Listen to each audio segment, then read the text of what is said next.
যেন এক কমেডি সিনেমার প্লট। একদিকে চুরির অভিযুক্ত গ্যাংকে আটক করছে পুলিশ, অপরদিকে শনিবার এক পুলিশ কর্মীর বাড়িতেই হয়ে গেল চুরি। ঘটনা বিশালগড় থানার ঢিলছোড়া দূরত্বে। চলতি মাসের 12 তারিখ চুরি হয়েছিল ধলেশ্বর 3 নম্বর রোডের বাসিন্দা বিপ্লব ভৌমিকের বাড়িতে। তদন্তে নেমে ইতিমধ্যেই 3 জনকে আটক করেছে পুলিশ। চলছে আরো 2 জনের খোঁজ। এই মাসের 12 তারিখ ধলেশ্বর রোড নাম্বার 3-তে বিপ্লব ভৌমিক নামে এক ব্যক্তির বাড়িতে চুরির ঘটনা ঘটেছিল। আমাদের কাছে অভিযোগ দিয়েছিল। তারপরে ভিত্তিতে আমরা এখানে একটা চুরির কেস রেজিস্টার করি। পরবর্তী সময়ে এই চুরির কেসে আমরা আসল চুর যারা এই আপনার কেসটা করেছে তাদেরকে আমরা তাদের ভিতর 2 জনকে আমরা গ্রেপ্তার করেছিলাম।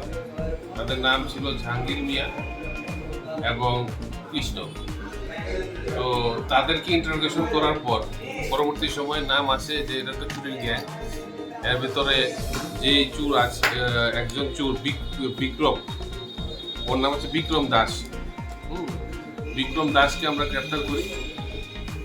বিক্রম দাসকে গ্রেপ্তার করার পর আমরা ওকে ইন্টারোগেশন করার পর আমরা কিছু চুরির করার সামগ্রী যেমন এই গোল্ড ব্যাঙ্গেল, কানের দুল, ইয়াররিং যা আছে তা আমরা উদ্ধার করি। তাকে ইন্টারোগেশন করার পর এবং আরও 1-2 জন চোরের নাম পাই, তাদেরকেও আমরা খুব শীঘ্রই গ্রেপ্তার করি।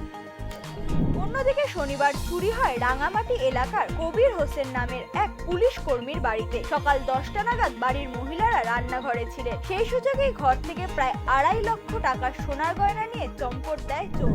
10:30 কি 15টা আমার কাছে বাড়ি থেকে বলেছে যে বাড়িতে এমন ঘটনা যে চুরি হয়েছে, ঘর থেকে জিনিসপত্র সব লয়ে গেছে। কি নিছে?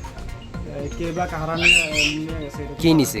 এই স্বর্ণর জিনিসপত্র, গলার নেকলেস আছে, হাতে বালা আছে, চুড়ি আছে, আংটি সবে আছে। কত টাকার সামান?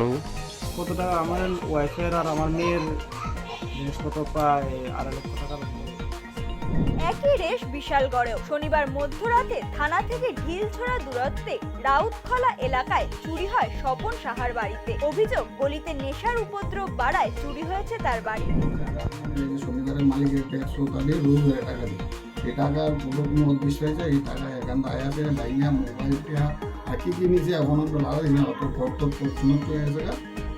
রাজ্যে প্রতিনিয়ত বাড়ছে চুরি, যার জন্য অনেকটাই দায়ী নেশা। প্রতিটি ঘটনার প্রেক্ষিতেই তদন্তে নামছে পুলিশ। কোথাও মিলছে সফলতা, আবার কোথাও পুলিশ কর্মীর বাড়ি ফাঁকা করছে চোরের দল। প্রশ্ন উঠছে, এই অবস্থায় পুলিশ রাজ্যবাসীকে সুরক্ষা দেবে কিভাবে?